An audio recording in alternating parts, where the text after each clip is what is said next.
안녕하세요. 이제 찬천히 시작을 해야 될 것 같은데요. 저는 오늘 사회를 맡은 한국사회적경제연대회의 하지찬입니다. 반갑습니다. 함께하는 지혜를 좀 잘 발휘해 주셨으면 좋겠습니다. 오늘 간단하게 개회와 환영사, 축사 진행하고요. 바로 발제와 사례 발표를 하고 마지막에 토론을 진행하는 순서로 해서 4시 30분에 마칠 예정입니다. 제19회 사회적 경제 정책 포럼입니다. 벌써 19번째가 됐습니다. 사회적 경제와 관련된 주요한 현안, 이슈 이런 것들을 다루고 있죠. 그래서 이거를 주관하고 있는 사회적 경제 정책 포럼을 주관하고 있는 곳은요. 사회적 경제 활성화 전국 네트워크고 사무국을 한국 YMCA 전국 연맹에서 맡고 있습니다. 그리고 오늘 이 장소 공간도 내어주셨죠. 한겨레 경제사회연구원이 함께 해주시고 계시고요. 저희 한국사회적경제연대회의 그리고 한국사회적기업중앙협의회 그리고 한국사회적기업진흥원이 함께 공동 주관하고요. 행복날에서 후원하는 행사로 진행하고 있습니다. 벌써 19번째가 됐고 여러분들의 많은 뜨거운 열기로 이렇게 쭉 진행하고 있습니다. 이 열기만큼 우리 사회적 경제 정책 포럼도 주요한 현안들, 앞서서 살펴야 될 것들, 뒤돌아봐야 될 것들을 잘 살피고 여러분들과 함께 나눌 수 있도록 더 노력하도록 하겠습니다. 새로운 힘! 새로운 미래, 우리의 힘! 네, 박수! 네. 여러분들과 이렇게 힘차게 개회하니까 저도 기분이 좋습니다. 바로 환영사 진행하도록 할 건데요. 같이 공동주관 해주신 곳이죠. 한국사회적기업진흥원 정영구 원장님께서 해주실 거고요. 네, 큰 박수로 원장님 모시도록 하겠습니다. 한국사회적기업진흥원장 정영군입니다. 연말이라 아마 다들 바쁘실 텐데 귀한 걸음 해주셔서 감사드리고 특히 이번에 국회에서 대표로 오신 우리 진선미 의원님께는 특별히 감사한 말씀. 특별히 감사의 말씀을 드립니다. 이번에 사회적경제위원장을 맡으셨다고 합니다. 많은 기대를 갖고 있습니다. 지금 자리도 그런데 사회적 경제 포럼이 굉장히 성황인 것 같습니다. 왜 성황인가 이렇게 물어보면 적절한 아젠다를 중심으로 제기를 한다는 특징이 있고 그리고 시민사회와 학계, 정부가 연결하는 소통의 장을 마련한다 이런 점이 아마 이 자리를 성황리에 만드는 것 같습니다. 정책과 현장을 연결하는 그런 아주 구체적인 그런 모습을 보여준다고 하겠습니다. 오늘 포럼 주제가 고향사랑 기부제인데 제목이 굉장합니다. 순환 분산 자립형 지역 발전을 돕는 요거 아마 우리 조현경 박사님이 쓰신 건가요? 정말 이 가슴이 뭉클뭉클합니다. 저걸 보니까 예, 굉장히 분주하신데 오늘 오신 토론자들 면모를 보고도 제가 굉장히 정말 흥미진진한 순창, 완주, 대구, 옥천, 대전 지역에서만 지금 5개 지역에 직결해서 오늘 아마 이 고향사랑 기부제 저도 잘 모릅니다. 이 주제가 현장에서 느끼는 감각을 아마 아주 구체적으로 들을 수 있을 것 같아요. 이게 호흡이 탁 가니까 이 마이크가 탁 치네요. 그런 점에서 굉장히 기대가 되고요. 일단 제가 생각하기에 고향사랑 기부제는 일단 지역 소멸이라는 말을 상당히 극한 언어라고 표현을 합니다. 생각을 합니다. 근데 어쨌든 지금 좀 일반화되어 있는 언어죠. 지역 소멸이. 그거에 대한 대책으로 이제 제기된 것 같다고 보여지는데 일단 저희들의 입장에서는 사회적 경제의 하나의 기회라는 점이 좀 중요하게 보는 것 같습니다. 이 지역에 기부되는 기부금이 지역 발전을 위한 재원도 되지만 또 요 재원의 파트너로 사회경제적 조직들이 상당히 역할을 할 수 있지 않을까.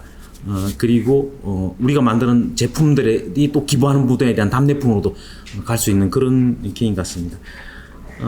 우리나라 사회적 경제 성장에는 적극적인 정책 지원의 역할이 컸던 만큼 이 정책을 발판 삼아서 민간이 협력을 한다면은 지역 공동체 활성화를 넘어서 지역의 사회적 경제 생태계 협동조합의 거의 목표죠. 지역사회 생태계의 선순환이 이어지지 않을까 이렇게 생각을 합니다. 많은 기대를 갖고 있다는 말씀을 드리고 우리 진흥원 한국사회적기업진흥원도 이 길에 뒤떨어지지 않도록 늘 노력하겠습니다. 새로운 힘, 새롭게 우리의 힘. 감사합니다.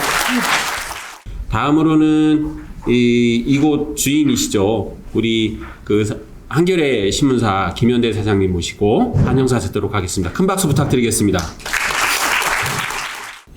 저 여러분 환영합니다. 저 오늘 이렇게 많은 분들 초롱초롱하게 오신 거 보니까 한겨레가 실질적인 사회적 경제의 전당이 되고 있는 것 같습니다. 청암홀이죠. 우리 저 초대 대표이사 송건호 선생님 호가 청암입니다. 그런 뜻으로 이 청암홀이라고 이름을 지었고요. 한겨레가 1988년에 창간됐는데 젊은 친구들도 많으니까 그때 주식회사죠. 근데 아마 그때 협동조합법이 있었다면 협동조합으로 세웠을 겁니다. 또는 내용상으로는 사회적 기업이다. 제가 늘 그렇게 이야기합니다. 7만 국민 주주들이 세운 우리 대한민국의 사회적 자산이죠. 다시 한번 이런 뜻깊은 공론의 장을 우리 한겨레 청암홀에서 연 것에 대해서 자랑스럽게 생각하고 한겨레가 늘 사회적 경제의 동지로 계속 남아있고 할 수 있는 역할을 다하겠다 그런 말씀을 드립니다. 새롭게 새로운 힘, 우리의 힘. 다음으로는 사회적 경제 우리 한겨레 경제사회연구원 원장님이시죠. 이봉현 원장님 짧게 그러면 이양 제가 호명을 했는데 일어나서 인사를 해주시면 감사하겠습니다. 네. 사회적 경제 정책 포럼이 이렇게 자리 잡으시도록 많이 애써주시고 계시고요. 다시 한번 감사드립니다. 다음으로는 축사를 청해 드릴 건데요. 진선미 의원님 현장 나오셨고 진선미 의원님 외에도 자료집 보시면 국민의힘의 유희동 의원님 그리고 사회적 경제 기본법 추진 단장님으로 역할을 해주셨던 김용배 의원님, 김태년 의원님 그리고 사회적 경제 연대 포럼의 공동대표로 역할하고 계시는 윤호중 의원님, 팔로지원법 발의하셨죠. 이수진 의원님 그리고 양경숙 의원님도 사회적 경제 기본법 발의해 주셨는데요. 같이 함께 해주셨고 정의당의 장혜영 의원님도 사회적 경제 기본법 발의를 같이 해주셨습니다. 그래서 같이 해주셨고 용혜인 의원님도 저희가 사회적 경제 포럼 할 때 처음으로 이거를 할 수 있도록 동력을 실어주시면서 계속 사회적 경제에 대한 애정을 함께하고 계시죠. 같이 해주셨고요. 등등 국회를 대표해서 이제 진선미 의원님 모시고 축사를 청해 듣도록 하겠습니다. 진선미 의원님은 얼마 전에 더불어민주당 전국 사회적경제위원장으로서 역할을 해 주시고 계시고요. 그 이후로 이 동력이 굉장히 이렇게 막 활성화되는 것 같아요. 기재위로 역할을 하시면서 지금 현재 12구 참사 관련된 특별위원회 또 위원으로도 활동해 주시고 계십니다. 큰 박수 부탁드리겠습니다. 인사드립니다. 방금 소개받은 대로 아직 임명된 지 한 달이 채 안 된 따끈따끈한 위원장입니다. 벌써 아마 우리 더불어민주당의 사회적경제위원회가 만들어진 지 몇 년 되고 제가 3번째 위원장이라고 알고 있습니다. 그 노력을 이어가는 의미로 와서 인사드리고 제가 새롭게 위원장을 맡아서 그 격차를 빠른 시일 내에 좁혀서 정확하게 돌아가는 방향이나 또 필요한 도움들을 어떻게 할 건지에 대한 감각을 갖기 위해서 오늘 이 자리에 함께 했습니다. 어쩌면 의원님들 다 오고 싶으셨을 거예요. 근데 저희가 다들 알고 계시지만 예산안 국면도 아주 긴박하게 돌아가고 있기 때문에 다들 오고 싶으셨는데 못 오신 거라 생각하고 제가 대신 인사드리는 걸로 하겠습니다.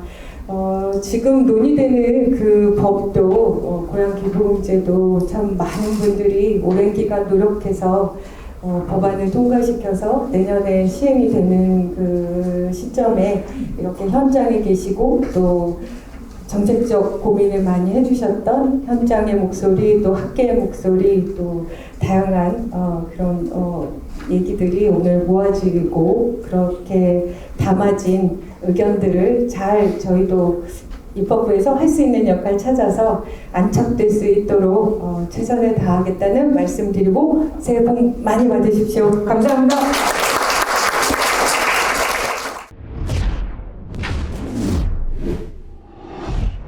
날씨도 오늘 상당히 추운 날씨임에도 불구하고 어제 오늘 새벽에 아마 축구 오시느라고 잠도 많이 설치셨을 것 같은데 그래도 이렇게 자리를 많이 해주신 여러분들의 열기가 이 추운 겨울을 녹이는 것 같습니다.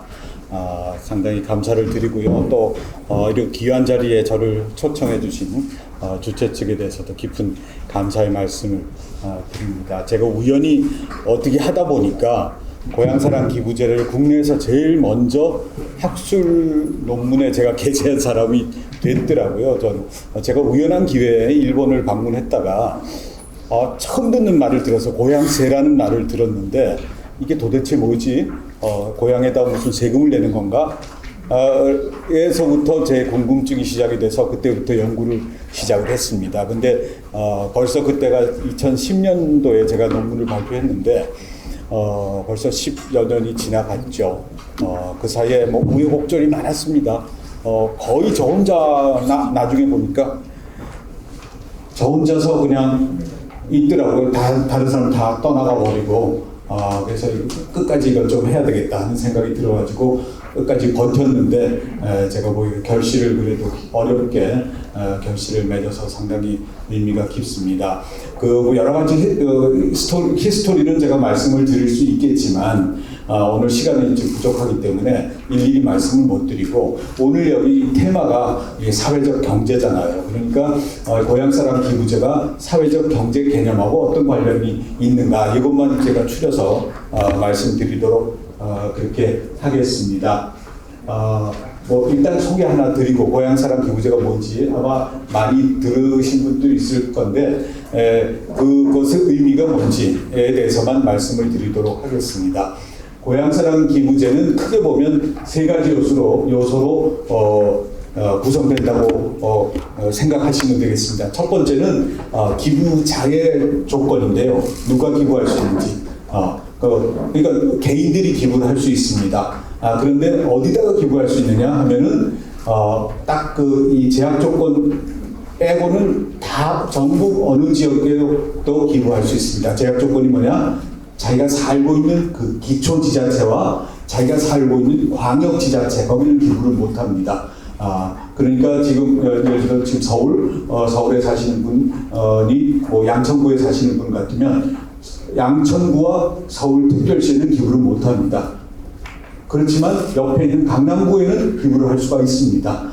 그러니까 그거를 생각을 해 주시면 되겠고, 첫 번째 요건은 자기가 사는 지역 이외의 지역은 어느 지역도 기부가 가능하다. 사실 이름은 고향이지만 실제 자기가 태어난 고향 아니라도 이 마음의 고향, 내가 응원해주고 싶은 이 농어촌들, 열악한 지역, 내가 좀 돕고 싶다. 이런 고향이 되는 거예요. 그러니까 어느 지역도 가능하다 하는 것이고, 두 번째는 그러면 그냥 이 기부만 하고 끝이 나느냐, 두 가지 혜택이 온다는 것입니다. 하나가 세금을 혜택을 주는 겁니다.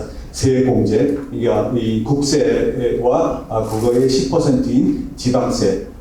그 세제 혜택을 주는 것이고, 또 세 번째는 이 제도만이 가지는 아주 특별한 이 혜택입니다.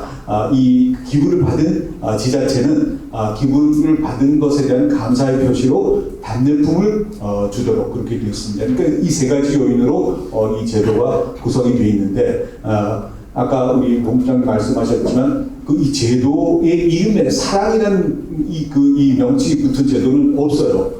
그러니까 상당히 좀 의아하죠. 사실은 굉장히 드라이한 법이라는 게 드라이한 건데 어떻게 이런 감성적인 제목이 붙었을까? 이 제도 자체가 목적 자체가 바로 사회적 경제를 지향하고 있는 자체이기 때문에 그 일본은 사실은 고향 납세돼 있어요. 고향 사랑은 없어요. 일본에서는. 근데 우리나라 이 제도가 들어오면서 고향 사랑이라는 그 용어가 들어간 그 자체가 사실은 사회적 경제, 그러니까 애틋한 마음이 생기는 거죠.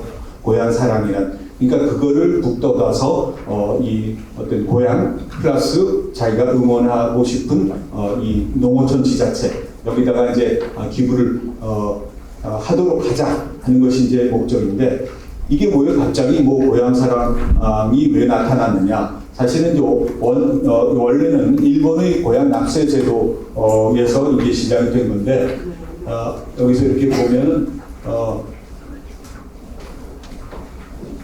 개념이 일본에서는 지금 2006년에 이제 이런 고향에 왜 나왔느냐면 일본도 우리하고 비슷하게 이촌향도 현상이 많이 발생했습니다. 이게 산업화 도시화가 되면서 도시를 떠나서 직장, 학교 이걸 찾아서 농촌을 떠나서 그 대도시로 이 사람들이 옮아가는 일들이 막 벌어지면서 어떤 일이 벌어졌는 어떤 사람이 시골에서 태어났으면 그 태어나서 어렸을 때부터 유치원 다니고 초등학교, 중학교, 고등학교 다닐 때까지는 그 자기가 자라난 이 태어나고 자라난 지역에서 뭐 온갖 정성을 들이고 비용을 들여가지고 이 사람을 키워 나왔는데 이 사람이 이제 나중에 장성해가지고 이 학업이나 직장을 찾기 위해서 대도시로 가버리면 그 자기를 키워준 지역에서는 한 푼도 세금을 뭐 줄 수 있는 방법이 없습니다.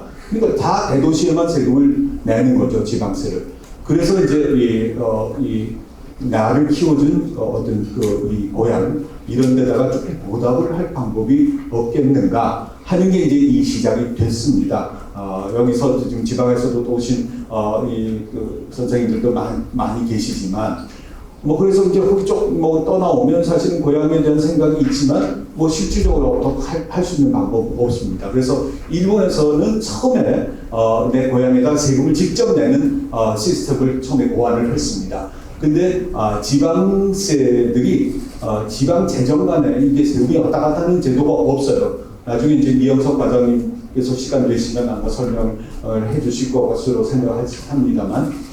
그러니까 지방끼리 이 지역에서 저 지역으로 세금 내고 이런 시스템이 없습니다.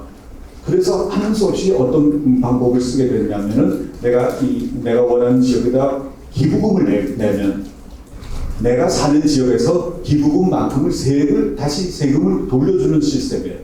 그러니까 형태는 기부금이지만 사실 내용상으로 보면 그쪽에다 세금을 내는 거죠, 내가 세금을 내는 이런 시스템으로 돼서 사실은 이제 일본도 고향 납세라는 용어를 썼지만 실제 내용을 보면 고향에다 기부를 하면 세액을 공제를 받는 그런 한 단계를 거치는 그런 시스템입니다. 그런데 그 똑같은 내용을 우리나라에서 이제 도입을 하면서 어떻게 됐냐? 그냥 아예 고향 뭐 납세 이런 거 하지 말고 고향 기부금이라고 하자. 그래서 고향 사랑 기부금이란 이 명칭이 지금 붙었다 하는 생각을 하시면 되겠습니다.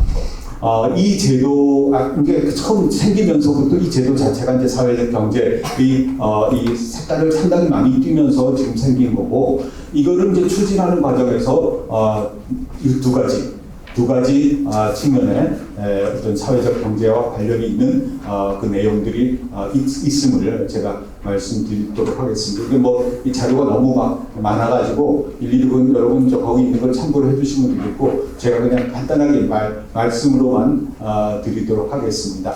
이 제도 자체가 아까도 말씀드렸지만 이 제도의 이제 발상은 그렇게 고향에 대한 좀 우리가 그 응원을 해주고 보답을 좀 하고 하는 것이 이제 목적이었고 그 제도 전체를 보면 뭐 왜 그러면 이런 제도가 생겼느냐 아주 열악한 이 농어촌 지자체 무슨 뭐 이 세금이 들어올 수도 없어요. 왜냐면 거기 있는 사람조차가 다 서울로 가버리고 뭐 거기 뭐 세금을 낼 사람도 없는 거예요. 지금 노인들만 남아 있고 그러니까 거기에다가 조금 뭐라도 지금 재원을 확충을 해줘가지고 재원이 아주 취약하고 열악한 지역을 좀 우리가 도와주자. 그 발상 자체가 바로 사회적 경제 발상이잖아요. 좀 어려운 쪽, 내 거를 좀 내서 좀 어려운 쪽을 도와주자 하는 그 발상이거든요. 그거를 통해서 사실은 이 아주 지금 열악한 이 지자체들이 이 재원이 좀 확충되면서 이 재정 형평성이 좀 높아진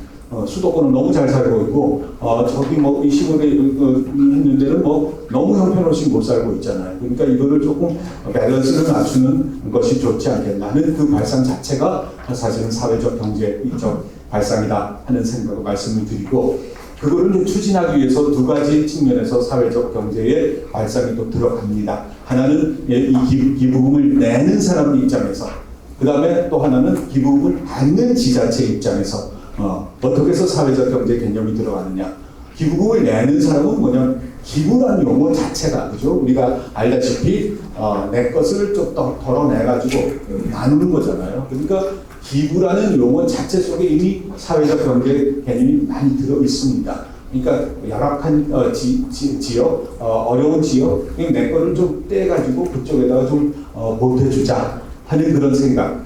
이 이제 기부자 측면에서는 사회적 경제의 개념이 있다고 우리가 보고요. 그러면 이제 이 기부금을 받는 지자체는 지금 어떻게 할 것인가? 두 가지 측면에서 사회적 경제를 활성화하는 역할을 할 수가 있습니다. 첫 번째는 뭐냐면은 그 기부금을 받아서 어디다 쓸 거냐, 그 흥청망청 뭐 해버릴 거냐, 그게 아니라 쓸 목적들이 지금 정해져 있어요. 정부 법에 의해서 운영 여기 있죠. 기부금을 근데 청소년 육성 주민복지 문화예술 체육진흥 공동체 활성화 이게 다 지금 뭐냐면은 이 복지라든지 사회적 경제를 목적으로 하는 사업에 쓰도록 지금 되어 있습니다. 그러니까 이제 기부금 받아서 그냥 마음대로 쓰는 거 아니고 이런 용도에 좀 써라 하는 것이 지금 고향사랑 기부금 법에 명시가 지금 되고 있습니다. 이게 이제 10조 11항인가 아마 그렇게 돼 있고요. 또 하나는 지금 뭐냐면은 이제 이 기부금을 받아서 그런 어떤 사회적 경제 사업을 운영하긴 하지만 이 기부금을 준 사람한테는 좀 감사의 표시를 전해야 될 거 아니에요. 그 감사의 표시를 전할 때 아무거나 이 답례품을 주는 게 아니라 그거를 통해서 또 사회적 경제를 활성화할 수 있는 여러 가지 방안들이 있다는 것입니다. 예를 들면은 이 장애인 기업이 만드는 그 어떤 그 특산물품이라든지 무슨 여성이라든지 예를 들어 한 모자 가정이라든지 이런 데서 만드는 이런 것들을 특산품으로 제공을 하면서 좀 어려운 계층을 도와줄 수 있는 그런 목적을 또 달성을 할 수가 있다고 하는 것입니다. 그래서 지금 전체적인 모양을 보면 이 고향사랑 기부제안에 이 어떤 사회적 경제의 이 색깔들이 굉장히 많이 지금 들어 있다 하는 것이에요. 근데 지금 제가 보기에는 일본이 길을 가다가 지금 길을 잃어가지고 엉뚱한 데로 지금 가고 있습니다. 사실은 이제 전 세계적으로 일본하고 우리만 지금 이런 제도가 지금 도입이 돼 있는 상태인데 일본이 이제 2008년 4월부터 이제 이 제도가 도입이 됐습니다. 그러니까 한 15년 매년 되면 이제 한 15년째 지금 돼 가고 있는 건데 답례품 이게 사실은 이 야누스의 얼굴 같아요. 장점도 있는 반면에 단점도 적지 않은 이 장점은 뭐냐? 그 사람들은 마음을 건드리는 거죠. 자, 이 물건 줄 테니까 여기 기부해. 그러면 좋은 물건이 오면 사람들이 그 물건 받으려고 거기다 기부를 할 수가 있습니다. 그러니까 일본도 처음부터는 그 답례품 제도가 없었는데 갑자기 이제 홋카이도에서부터 답례품을 주기 시작하면서 막 불이 붙었어요. 그래서 전국에 지금 90% 이상 지자체가 다 답례품을 제공을 합니다. 그러니까 그 이후부터 이 고향사랑 기부금이 폭증을 하게 됐습니다. 그래서 그 2008년에 비해서 지금 작년도 그 고향사랑 기부금 액수가 100배가 넘었고요. 고향사랑 기부금 건수가 800배가 넘었어요. 막 정신없이 폭증을 하는데 그러면 이제 좋아야 되잖아요, 사실은. 근데 그 폭증 내용을 보면 거의 뭐 때문에 폭증했는가? 사람들이 그 물건을 보고 기부를 하기 시작했다는 것이에요.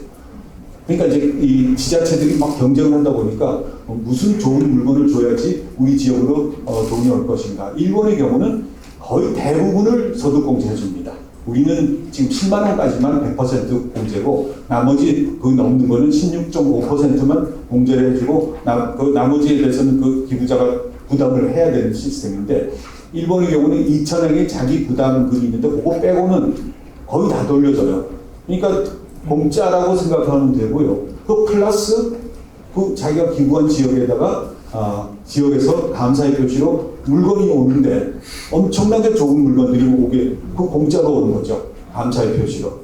그러다 보니까 이 사람들이 사실은 이 연물보다 제밥 그러니까 뭐 고향 사람 뭐 아테탄 너 이것보다 어느 지역에 내가 돈을 똑같이 내면 사실은 세금은 다 돌려받는데 어느 지역에 내야지 내가 원하는 아주 좋은 물건들이 공짜로 올 것인가 하는 그런 생각들이 있어가지고 그쪽으로 몰려가기 시작했습니다. 그러니까 제 생각에는 이 방향이 조금 잘못 가고 물론 활성화는 됐지만 방향이 좀 잘못됐는데 우리는 이제 아직 시작이 되지 않았기 때문에 그 처음부터 이렇게 단추를 잘 꿰가지고 이 제도의 목적 자체를 제대로 우리가 달성할 수 있는 노력을 해야 되겠다. 고향 사람, 열악한 지역 이게 좀 우리가 십시일반으로 나눠서 좀 도와주자. 이것이 목적인데 이게 자칫 잘못하면 막 이 답례품 경쟁으로 지금 지자체들이 다 그렇잖아요. 뭘 답례품을 줘야지 우리 지역으로 이 기부가 올 것인가. 여기 정말 정신이 팔리다 보니까 이 제도 자체의 어떤 그 정신 이게 지금 상당히 약해지기 시작해서 좀 안타깝습니다. 그러니까 너무 과열 경쟁이 되지 않도록 각각 그러니까 그 핵심은 뭐가 있어야 되느냐? 심금을 올려야 됩니다. 기부자들. 여기다가 내가 기부할 때 정말로 어떤 중요한 어떤 일들이 내 보람을 찾을 것인가. 그 일본 같은 경우는 성공한 케이스가 몇 개 있는데 예를 들어 히로시마 현에 진세키 타카라는 조그만 이 정이 있어요. 정이 있는데 거기가 워낙 돈도 없고 막 아무것도 없으니까 거기 강아지들이 막 유기견들이 막 돌아다니면서 뭐 감당이 안 되는 거죠. 그래서 할 수 없이 뭐 잡아다가 뭐 어떻게 할 수가 없으니까 그냥 살처분을 했습니다. 그래서 전국적으로 살처분율이 제일 높은 지역으로 악명이 높았어요. 그러니까 상당히 지역 이미지가 좋지 않죠. 그래서 그쪽에서는 생각했습니다. 자, 기부금을 우리 지역에 주면 우리는 이제 더 이상 이 강아지를 살처분하지 않고 잘 키워가지고 그것을 다시 입양을 한다든지 거기서 또 이 유기견 하나가 훈련이 잘 돼가지고 이 구호견으로 명성을 떨치는 강아지가 생겼습니다. 이것처럼 이 구호견으로 키우겠다 하는 것을 내세웠더니 막 전국에서 기부금이 막 물밀듯이 들어와가지고 그 이후로부터는 강아지가 한 마리도 죽지 않고 잘 지금 양육이 되고 있고요. 또 하나 작년에 전국적으로 일본인 지자체가 1770개 정도 굉장히 많습니다. 기초지자체가. 근데 그 중에서 전국 1등을 한 데가 있습니다.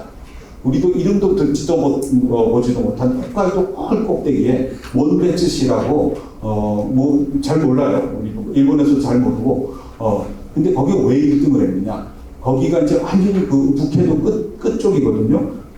겨울 되면 러시아에서 막 이 유빙들이 막 흘러내려옵니다. 그런 것이 언젠가부터는 안 내려와요. 왜? 지구 온난화가 막 시작이 되면서 그 유빙들이 안 내려오고 거기 이제 바다에 살던 바다 표범 이런 것들이 자꾸 개체가 없어지니까 슬로건을 내겠습니다. 우리 지역에 기부를 해주면 우리 지역에서 힘을 다해서 유빙 보호 작업, 그다음에 그 해양 생물 보호 작업을 하겠습니다.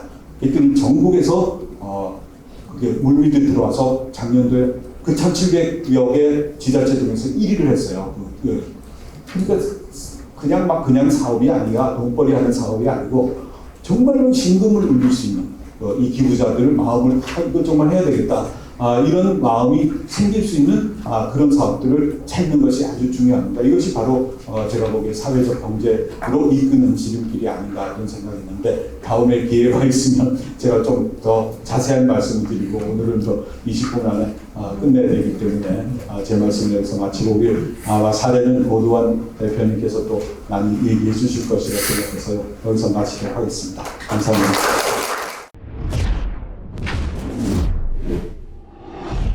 안녕하세요. 고두환입니다. 앞에서 교수님 말씀하신 거랑 겹치지 않게 건너뛰고 주어진 시간 내에 말씀을 드리도록 하겠습니다. 개괄적인 내용들은 다 건너뛰겠습니다. 제가 이해하고 있는 고향사랑 기부금에 관한 법률은 제도의 근간이 지방자치단체가 기부금을 모집할 수 있게 된 것입니다. 그러니까 그것이 세액공제를 하고 답례품을 주고 이런 것과 저는 크게 상관없다고 생각합니다. 행정안전부에 공식으로 안내하고 있는 홈페이지를 가서 보면은 지방재정의 격차를 완화하고 그다음 지역경제를 활성화하는 것이 이 법의 핵심이라고 설명하고 있습니다. 저는 그렇게 보자면은 제가 2009년에 창업해서 사회적 기업을 하고 있는데 제가 이해하고 있는 사회적 기업은 지역 문제라든가 사회 문제를 해결하는 비즈니스를 하고 그걸 통해서 영리적 성과를 거두는 조직이라고 생각합니다. 그런 점에서 고향사랑 기부제와 그 다음에 이 사회적 경제, 사회적 기업은 지역 문제 내지는 사회 문제를 해결한다는 공통의 맥이 다 있습니다. 현재 제도 초기에 여러 가지 혼선들이 있는데 제가 이해하고 있는 가장 큰 혼선은 이 대국민한테 홍보하는 데 있어서 고향사랑 기부제가 지자체명과 답례품만 보고 기부하게끔 정보가 노출되는 경향성이 있다는 겁니다. 제가 봤을 때 이건 누가 의도했다기보다 짧은 시행 기간, 제도의 한계 때문에 이제 그런 것 같습니다. 그런데 여러분 같으면 과연 지자체명과 답례품만 보고 기부하시겠습니까? 제도의 근간이 기부인데. 일본의 제도와 우리는 근원적으로 좀 다릅니다. 그러니까 이른바 공제의 방식이 좀 다른데 그냥 일본은 공제가 많이 됩니다. 100% 공제되는 구간이 큽니다. 가령 7천만 원 연봉생활자가 2명의 자녀를 데리고 가족 생활을 하고 있다면 대략 200만 원까지 100% 공제가 됩니다. 그럼 답례품을 60만 원까지 선택할 수 있기 때문에 답례품에 대한 실효적 실효성이 굉장히 큽니다. 우리나라는 구간에서 보자면은 10만 원 기부가 핵심으로 보일 것으로 보입니다. 그럼 답례품이 3만 원 구간입니다. 이도 굉장히 큰 혜택이지만 이것만 보고 민간 기부 시장이 활성화되어 있는 우리나라가 전체적인 고향사랑 기부제의 제도를 선도해 갈 거라고 보는 거는 저는 다소간 억측이 있다고 생각합니다. 그런 점에서 보자면 최근에 행안부에서 강조하고 있는 실제 지정 기부가 어떻게 되는지를 제도로 재설계할 필요가 있다고 생각합니다. 즉 내가 이 기부를 통해서 이 지역의 문제를 해결하는 내용이 어떤지를 자세히 알아야 하고 그 다음에 그 문제를 해결하기 위해 내 기부가 어떻게 쓰일 것이며 이 과정이 투명하게 공개될 거라는 것들이 기부자 입장에서 정보로서 공감되고 노출되지 않으면은 기부되기 되게 어려운 구조를 가지고 있습니다. 그러니까 이런 것들이 초기에 관리의 어려움, 그 다음에 예를 들면 제도사항의 어려움들 때문에 여러 가지 터부시되는 측면이 있었으나 최근에 이것들을 어떻게든 보완해서 움직이는 형태로 공공도 대응하고 있어갖고 이런 것들에 대해서 개인적인 기대가 크다고 보면 될 것 같아요. 그 일본 고향세가 모금이 잘 되게 된 거는 튀게 된 지점이 딱 2개가 있습니다. 하나는 아까 이제 교수님이 잠깐 말씀해 주셨는데 기부의 편의성입니다. 이른바 자동으로 세액공제가 되고 기부금 영수증이 발급되는 원스톱 특례제도라는 제도가 시행됐을 때인데 한국엔 이것만 알려진 측면이 있습니다. 다른 한편으로 기부자가 어디서든 간에 정보를 접근할 수 있게 돼 있고 어디서든 기부할 수 있게끔 열어준 게 있습니다. 지금 우리 사회는 지방자치단체가 모금할 수 있으니까 다른 곳이 모금을 못한다고 계속 이야기하고 있습니다. 근데 이 모금에 대한 단어를 모집과 접수라는 부분으로 나눠서 봐야 되는데 고향사랑 기부금에 관한 법률은 모집과 접수를 혼용해서 쓰고 있습니다.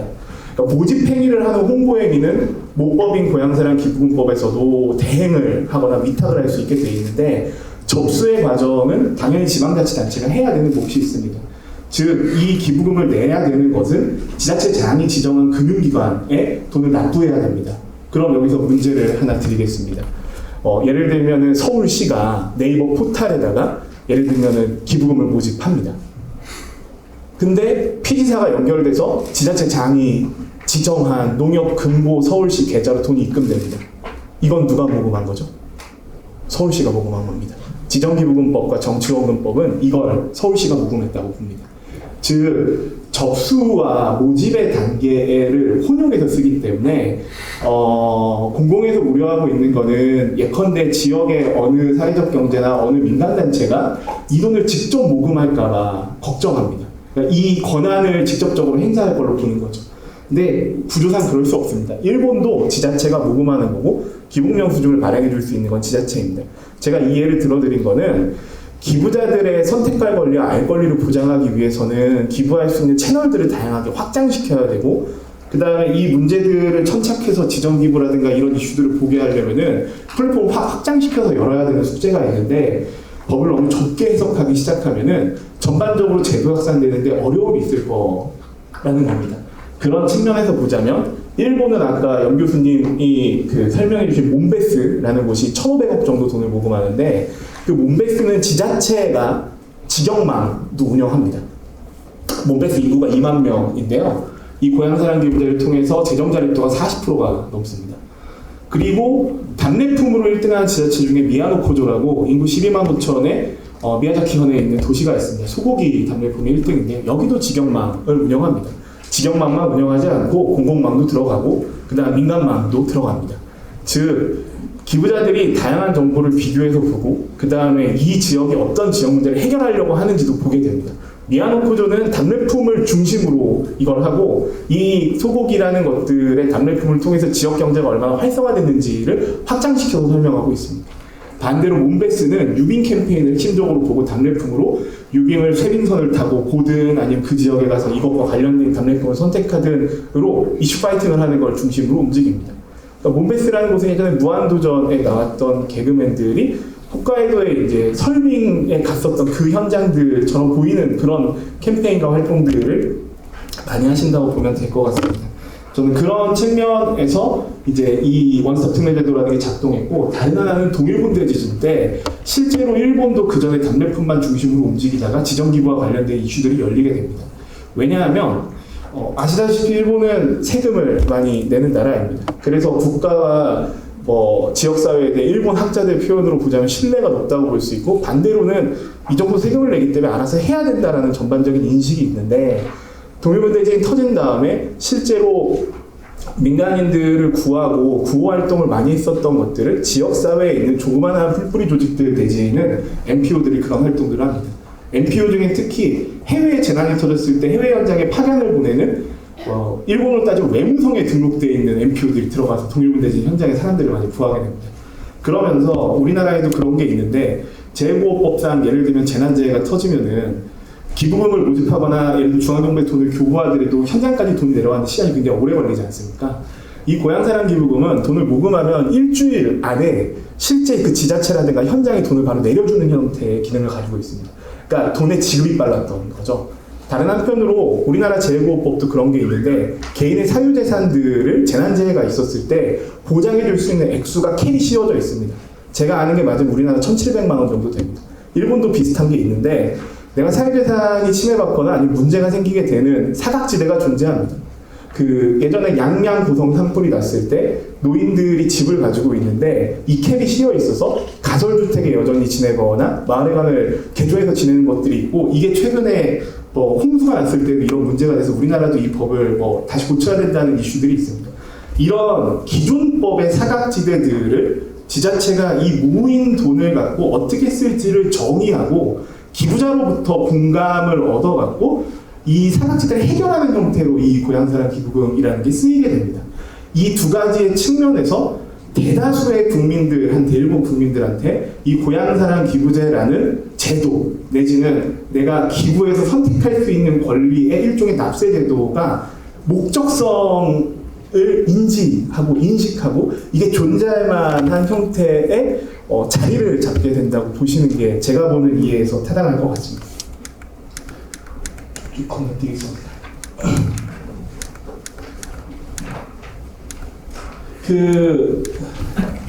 라쿠텐이라고 일본의 민간 플랫폼 중에 기부를 가장 많이 받는 사이트입니다. 일본은 고향사랑 기부제 모금이 해당 플랫폼에서 총액이 얼마가 기부됐는지는 노출하지 않습니다. 라쿠텐은 적어도 2조 원 이상 모인 걸로 추정하고 있습니다. 이 라쿠텐에서 100만 원 이상 기부한 사람 1000명한테 인터뷰를 했었던 겁니다. 최근에 우리 지자체는 출향인이 자기 고향에 기부할 거라고 생각해서 그거와 관련된 활동을 많이 하는데, 보시다시피 자기 출신지에 기부한 사람의 비율은 높지 않습니다. 두 가지 이유가 있는데, 이 기부는 일본도 그렇고 제가 봤을 때 우리나라도 그럴 텐데, 연말정산 때 세액공제를 받는 급여생활자, 주로 20대에서 50대 사이 급여생활자, 우리나라 현재 한 900만 명 정도 추산합니다. 이 사람들이 적극적으로 참여할 가능성이 매우 높습니다. 출향인은 현재의 구조상 온라인으로 기부하고 온라인 답례품 받는 걸 참여하기 되게 어렵습니다. 일본도 이 문제를 상쇄하기 위해서 자판기도 만들고 오프라인에 기부받는 시스템도 만들었지만, 근원적으로 보자면은 고령으로 가거나 아니면 내가 월급을 받는 급여 생활을 하지 않으면 이 제도에서의 실효성과 실질적 이익을 느끼기 되게 어렵습니다. 그렇다면 그 세대가 자기 고향이라고 인지하는 곳이 있고, 과연 고향에 대한 내 정체성과 기착성이 있어갖고 이걸 통해서 기부할 것인지를 봐야 됩니다. 대부분은 자기와 상관없는 지자체에 기부를 합니다. 이유는 간단합니다. 우리가 쿠팡에서 감자를 살 때 원산지를 굉장히 면밀하게 보거나, 아니면은 우크라이나 난민을 돕는데 어느 단체가 이 난민을 돕는 일을 하는지가 굉장히 중요한 분도 계시겠지만, 대다수의 사람은 그 감자라는 상품 내지는 그 지원하는 모금 이슈에 굉장히 큰 공감을 해서 그 행위들이 일어나게 된다고 저는 개인적으로 생각합니다. 그런 측면에서 보자면 결국 제가 봤을 때 이 지역이 해결하고자 내세우고 있는 문제가 어떤 것이고, 내가 내 기부를 통해서 이 문제를 해결하는 데에 큰 역할을 할 수 있다는 정체성을 확장시켜주는 걸로 이게 일정 정도의 이슈가 파이팅 돼야지 적극적으로 온라인 공간에서 참여자들이 일어나게 될 것이라는 겁니다. 오프라인과 관련되어 있는 기부활동을 이야기하는 경우가 많이 있습니다. 그것도 유의미할 거라고 생각합니다. 재미있는 건 일본에서 오프라인과 관련되어 있는 모금 활동을 하면 할수록 대부분 분석해놓은 내용들을 보면 제로성으로 간다는 겁니다. 오프라인 사람을 고용하고 오프라인에서 행사를 하고 오프라인에서 모금 행위를 하는 것들은 결국 온라인 내에서 불특정 다수의 사람들을 대상으로, 제가 일본에서 들었었던 가장 괜찮은 문구는 내가 물리적 형태의 고향이 아니라 내 마음의 고향을 하나 갖자. 이 마음의 고향을 갖는 것은 1년에 한 달 정도 그 지역에 갈 수 있고 관계를 맺을 수 있는 고향을 갖자. 그래서 내가 마음속에 고향을 품은 곳은 1년에 한 달 정도 가 살고, 그 다음에 실제로 책임질 수 있는 소비나 기부를 하자. 그런 다음에 장기적으로 학자들은 이런 형태에서 복수주소제라든가 이중주소제들을 도입하자는 형태로 일본 내에서도 일본형 규제 샌드박스 같은 데서 이런 것들을 검토하고 있는 상황입니다. 그러니까 고향이라는 단어를 갖고선 물리적 형태의 고향을 집중하는 것은 현재의 한국의 이 이른바 2040의 이 급여생활 내지는 소비력을 추동하고 있는 집단한테 제가 봤을 때 어필되기 되게 어려운 이슈나 숙제를 갖고 있다고 보시는 게 맞을 것 같습니다. 그 일본에서 보자면은 그 여러 가지 형태의 사례들이 존재합니다. 아까 영 교수님이 말씀하신 것도 존재하고 여러 가지들이 있는데, 기본적으로 내세우는 것들은 처음에 일본 고향세도 예를 들면 우리 지역에 인구가 늘어야 됩니다. 아니면 전입 인구를 늘려야 됩니다. 라는 형태의 이슈 파이팅이 나왔습니다. 최근에 대부분 인구를 늘려야 되는 것들은 제가 보는 관점에서 포기하는 수순으로 들어가는 것 같습니다. 지금은 재정 자립도를 어떻게 높일 수 있는지를 핵심으로 보고 있고, 총무성도 재정 자립도를 중심으로 지자체 간 통폐합이나 아니면 정책들을 유도하는 걸로 보입니다. 그런 관점에서 보자면은 지역 입장에서 인구를 늘리는 것보다 좋은 학교를 만들 수 있는 것들을 집중합니다.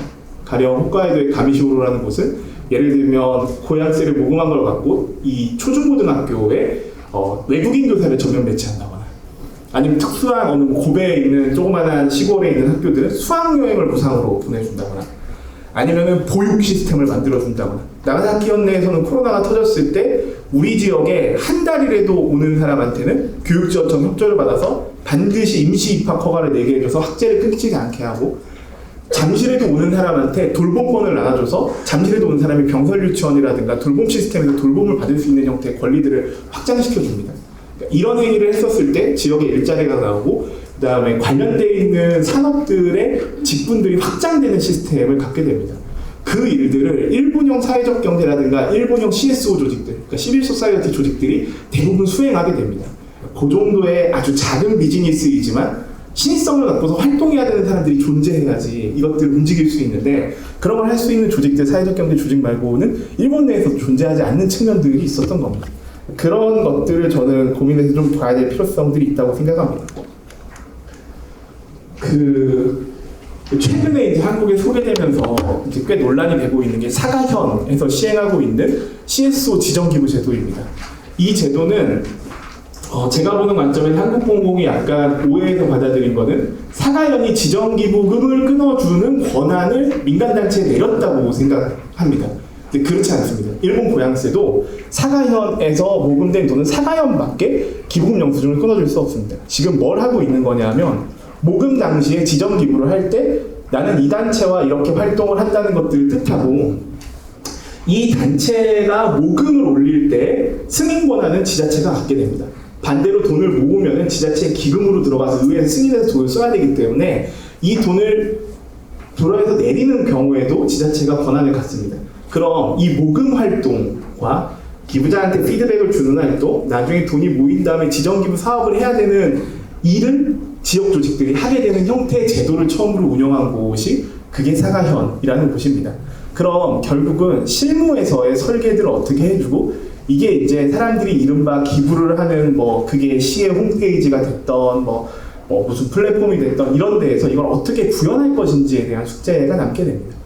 이거에 대한 내용들을, 방법적 내용들에 집중해야지, 지금 어떤 것이 되고 안 되고에 집중할 형태의 문제는 저는 개인적으로는 아니라고 생각합니다. 이 내용이 나왔을 때 하나 더 말씀드리자면, 이 법제환경에서 내용들을 좀 봤을 때, 예를 들면 정치후원금 센터라는 곳이 있습니다. 정치후원금 기부할 수 있는 곳인데, 사람들이 거기 가서 기부를 많이 하고 거기도 기부금 영수증이 끊기고 여러 가지 편의로운 점이 있습니다. 제가 이 민선 8기 선거할 때 정치 후원금을 토스라는 앱에서 낼 수 있게 됐었고, 이 토스 앱을 통해서 기부금 영수증을 전달받게 됩니다. 토스 앱이 예를 들면 토스라는 은행에서 돈을 받는 게 아니라 역시 PD사의 역할을 하면서 그 후원의 계좌로 돈이 들어가게 하고, 거기에서 기부금 영수증을 끊어준 거를 전달해주는 시스템을 구현하게 됩니다. 이 토스 앱의 구현으로 정치후원금을 내는 세대들이 낮아지는 효과들이 생깁니다. 그러니까 실제로 이게 지자체가 내 특정 이슈에 대해서 정말 기부금을 많이 모금하고 이 이슈를 알리고, 기부금이 설사 모금이 안 되더라도 내 지역이 해결하고 싶고 재정자를 높이고 싶은 문제들을 여러 국민들과 공감하게 하려면은 여러 사람들이 접할 수 있는 다양한 공간을 보장해줘야 되는 것들이 숙제로 남게 됩니다. 이런 측면에서 보자면 행안부에서 운영하고 있는 것 중에 1365 기부포털이라는 곳이 있습니다. 그것도 굉장히 훌륭하게 잘 운영되고 있는 사이트입니다. 다만 사람들은 네이버 해피빈이나 다음에 같이 사랑의 리퀘스트 같은 걸 보고 기부한다는 사실도 지금 우리가 이 제도들을 운용하면서 잊지 말아야 되는 숙제인 것 같습니다. 저희는, 제가 이제 고향사랑 기부제에 대해서 관심을 갖고 많이 알게 된 건, 저희가 일본 법인이 있습니다. 저 일본 법인이 아까 말씀드렸던 사가현 같은 그런 케이스로 일본에서 지정기부 단체로 지정이 돼서 고향세를 모금하고 집행하는 일을 했었습니다. 이 제도의 핵심 근간은 일정 정도의 민간이 해야 되는 역할이 있고, 사회적 경제 조직들이 활동할 수 있는 형태의 터울들이 갖춰진다는 것들을 인지하게 됐었습니다. 저희가 대표적으로 모금했었던 2018년에 동일본 대지진이 터지고 부모를 잃은 아이들은 일본의 과소지역으로 이주시키고 전입시키는 형태의 활동들을 총무성이 권장합니다. 문제는 이 아이가 이 지역이 내가 마음에 드는지 안 드는지, 어떻게 이 아이를 공감시킬지가 문제가 있어서, 저희가 원래 여행 일을 하는 조직인데 이 과소지역들 여러 군데를 캠프 형태로 길게 여행을 시키고 아예 선택권을 보장하는 형태의 지정기부를 통해 갖고 이런 활동들을 좀 이어가는 측면들이 있었던 겁니다. 그러니까 아까 유빙이라든가 유기견보호 이런 것들 되게 단순 명쾌해서 이게 한국에 많이 알려져 있지만, 일본 보양세 지정기부는 실제로 이렇게 복합다단하고 기존의 국비나 광역비용으로 지원하고 인큐베이팅할 수 없는 내용들이 많이 있다는 점을 알아주셨으면 좋겠습니다. 네, 이건 저희가 했던 거고, 프로세스는 이렇게 진행이 된다는데, 마지막으로 어찌되었건 이 제도는 지역 문제를 해결하고 사회 문제를 해결하기 위해서 탄생한 제도이고 그런 점에서 사회적 경제와 맥이 맞닿아 있는 측면들이 있습니다. 모든 사람들이 이 익숙하지 않은 시스템과 짧은 시행 기간 때문에 공공과 민간들이 다 혼선을 갖고 있는데 근원적으로는 이 기부금을 내는 사람들의 선택할 권리와 알 권리를 보장해야 되는 측면이 있습니다. 이 제도는 기부입니다. 실제로 기부할 만한 유인과 기부할 만한 이유, 그다음 기부를 통해서 지역과 사회가 어떻게 변화하고 성장하고 혁신하는지들을 노출시켜주는 것들이 제도 성공의 근간이라고 생각합니다. 이상입니다. 감사합니다. 네, 반갑습니다. 완주사를 중심으로 말씀을 조금 드리겠습니다. 저는 뭐 한 20년 농업, 농촌과 관련된 일을 했는데요. 사실 이제 뭐 나이가 조금 드니까 뭐 그런 생각이 조금 들더라고요. 뭐 여러 가지 좋은 사례들을 만들어 경험도 있지만 결과적으로는 지방 소멸이라고 하는 위기를 맞게 됐고요. 그나마 희망적인 건 최근에 청년들이 농촌으로 많이 진입을 하고 있어요. 그런데 아시죠? 우리 전통시장에 청년들 창업시켰는데 거의 다 안 됐죠? 네, 그 청년들이 이렇게 얘기하더라고요. 청년들을 지원해준다 그러면 장사 잘 되는데 들어가라 그래야지 왜 망하고 있는 전통시장에 집어넣느냐. 사실 어떻게 보면 제가 20년 동안 노력을 해서 농업농촌이 좀 좋아진 상태에서 청년들이 들어왔어야 되는데 그게 아니라 여전히 어려운 상태에서 청년들이 지금 들어오고 있어서 뭐 그런저런 생각에 이 고향사랑 기부제라도 어떻게든 잘 활용해야 되겠다 뭐 이런 생각을 좀 하게 됐습니다. 기대하는 바는 이렇습니다. 사실은 청년들부터 베이비 부머가 지금 농촌 지역으로 오고 있는데 사실은 정말 그것만 가지고 우리가 농촌 지역을 활성화시킬까라고 하는 측면이 있습니다. 그 얘기는 뭐냐면 인구만 와서는 안 된다는 거죠. 돈이 와야 되거든요. 그런데 사실은 지금은 인구만 오고 있습니다. 사실 그 측면에서 무언가 도시의 유휴 자본이 농촌으로 올 수 있는 어떤 계기가 되지 않을까 하는 게 이제 첫 번째 생각이었고요. 근데 물론 그 돈이 건강한 돈이어야 됩니다. 네, 무언가 검은 생각을 가진 돈이면 안 되겠죠. 두 번째는 지방자치단체의 예산 쓰는 방식을 뭔가 전환할 수 있지 않을까. 예를 들어서 전북에 있는 어떤 지자체 같은 경우는 인구를 1인당으로 나누면 1,500만 원이 넘습니다. 1년 예산이요. 그러면 그렇게 많은 돈을 쓰면서도 우리가 소기의 효과를 못 내고 있다면 뭔가 고향사랑 기부제가 들어와서 기존의 예산 쓰는 방식에 대해서 어떤 전환을 이뤄야 되는 거 아닌가 이런 생각 두 가지가 기대하고 있는 바입니다. 뭐 그러려 그러면 아마도 두 가지 조건이 필요했을 것 같은데 첫 번째가 고단 대표님이 계속 강조한 이게 답례품 중심으로 가면 안 된다. 일종의 사회적 가치와 그 프로젝트 중심으로 가야 된다.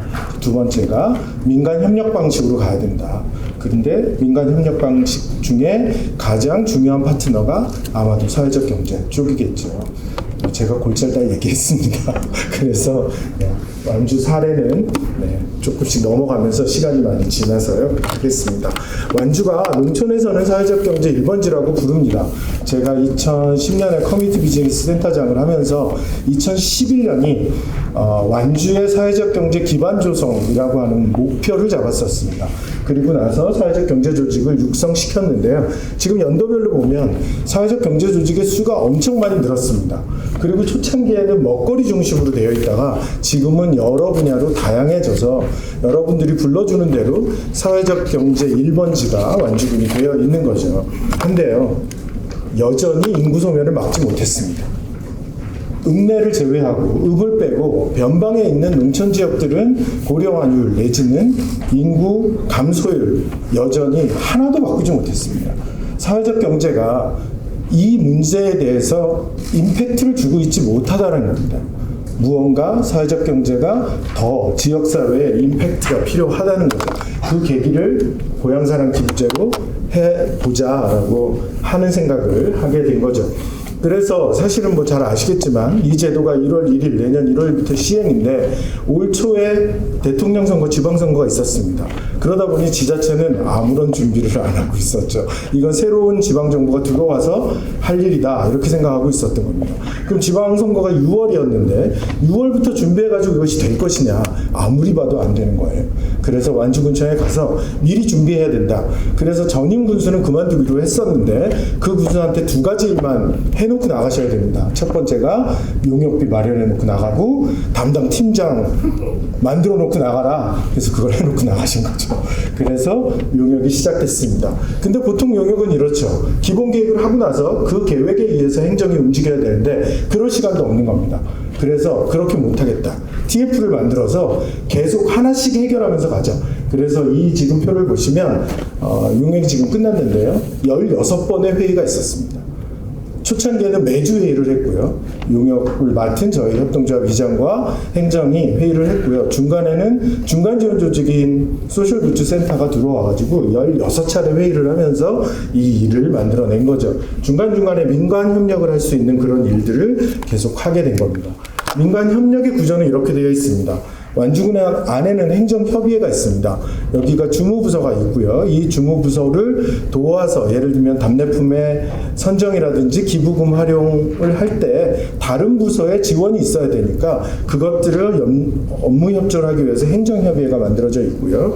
그다음 민간에는 다양한 중간지원 조직과 최근에 이제 답례품을 선정이 돼서 답례품을 생산하는 기업들이 들어와 있습니다. 그래서 민간에서의 민간 조직이 만들어져 있고, 그 다음에 중간 지원 조직인 완주 소셜굿즈 센터가 중간 지원 조직으로서 실무를 담당하도록 지자체 내에 구조를 만들어냈습니다.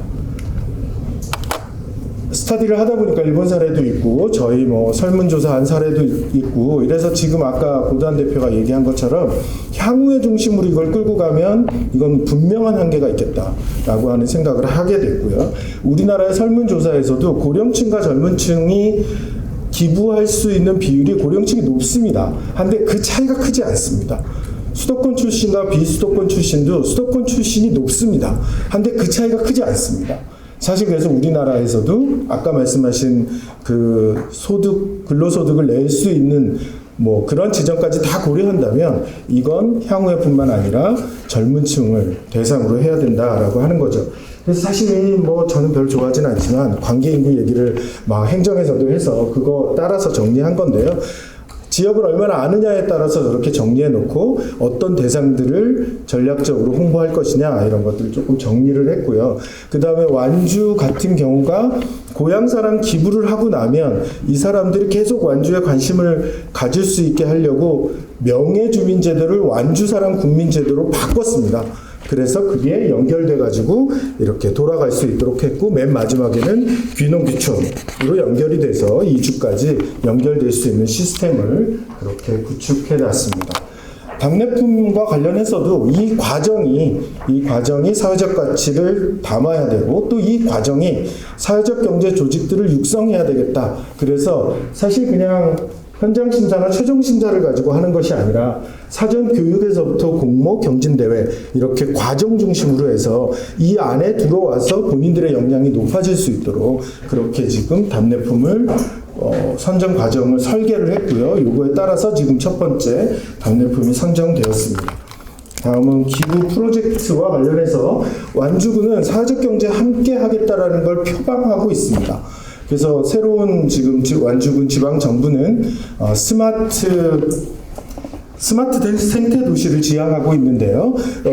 고향사랑 기부제를 바탕으로 해서 따뜻한 스마트 생태 도시를 구현하겠다. 그래서 따뜻함이 하나 더 붙어가지고 스마트하지만 또 생태 도시이지만 취약계층을 고려하는 일을 하겠다. 그렇게 스토리를 만들어놨고요.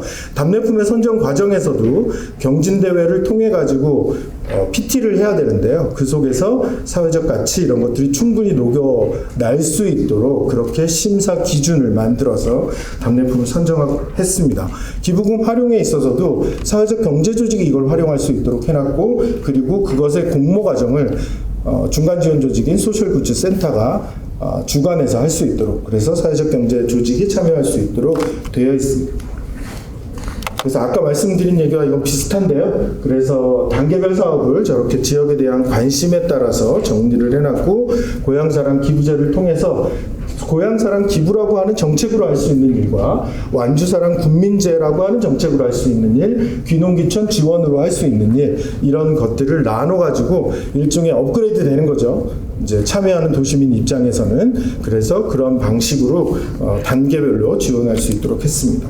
사회적 경제하고 관계성을 보시면 1차 답례품 선정을 했는데요. 그 선정에서 사회적 경제 조직의 비율이 64.7%고요. 민간까지 합치면 82.4%가 사회적 경제 조직의 답례품이었습니다.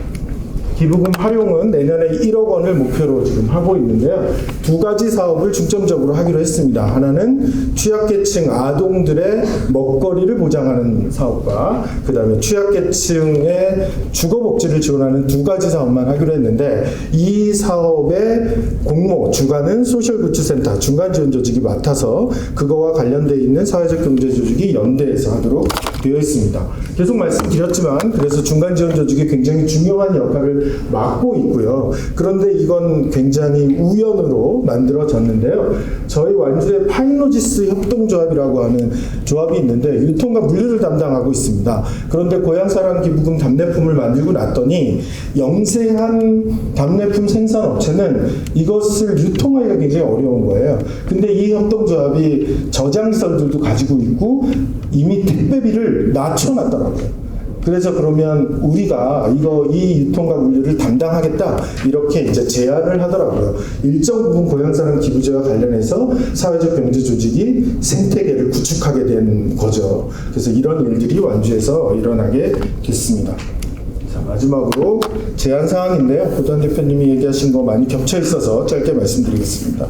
기부의 취지 를 살려야 되고, 아까 사랑이라고 하는 말을 쓴 취지를 살려야 된다 말씀 같고요.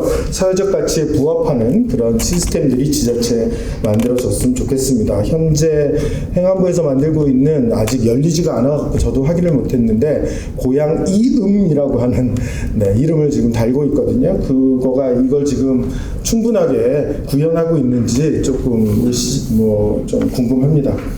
고향사랑 기부제 준비 과정 자체가 사회적 경제 육성에 활용해야 되니까 이 과정 중심으로 이 대응을 좀 했으면 좋겠다 싶고요. 아까 고단 대표님이 얘기하신 것처럼 민간의 중개 사이트를 할 수 있도록 그것을 열어주는 것이 지금 필요한 것 같습니다.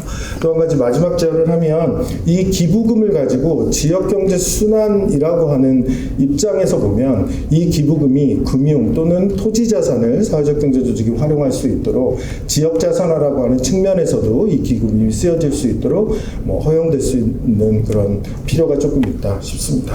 네, 저는 여기까지 하겠습니다. 고맙습니다.